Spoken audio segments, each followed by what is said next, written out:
در کوچه های موصل هنوز هم حضور سربازان ارتش عراق مشاهده می شود و احیای بناها و زیربناهای خراب شده مخصوصا در قسمت تاریخی این شهر فرصتی بیشتر می خواهد. اما آزادی که شکست گروه تندرو دولت اسلامی به زنان موصل آورد برای بسیاری ها ارزش بلند دارد.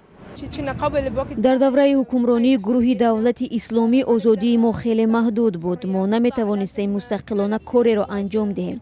اگر از خانه بیرون می شدیم باید تمام لباسم سیاه می بود. در روی نقاب، دستا زیر دستکش و عموما تمام اعضای بدن می بایست زیر سطر باشد. اصلا هیچ آزادی نداشتیم. الحمدلله حالا خوبتر شده است. 3 سال پیش وقتی گروه دهشت افکن دولت اسلامی شهر موصل را اشغال کرد، زنان از شرکت در حیات اجتماعی محروم شدند. زنهای پیرو دینهای غیر اسلامی به کنیزک‌های سلاح به دستان تبدیل یافتند و شمار زیادی از آنها مورد تجاوز جنسی و تحقیر و اذیت قرار گرفتند. در زمان حکمرانی دولت اسلامی وضع دهشتبار بود. خصوصا معارف وجود نداشت. ما حق نداشتیم که در درس و شرکت ورزیم. ما به ویژه زنان با محدودیت زیاد مواجه بودیم. ما باید نقاب پوشیده تمام بدنمون زیر سطر می بود. محدودیت های دیگر هم جای داشت.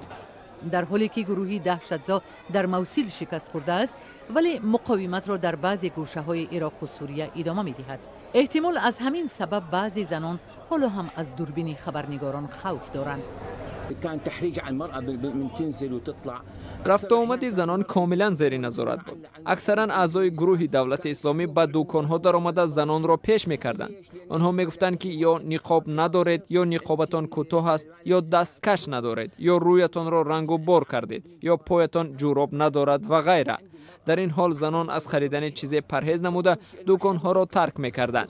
حاضر ما از این وبا یا خود سرطان رها شدیم. زنان می‌توانند بدون خوف بیرون برآیند. پیش از جنگ اهالی موصل بیش از 3 میلیون نفر بود.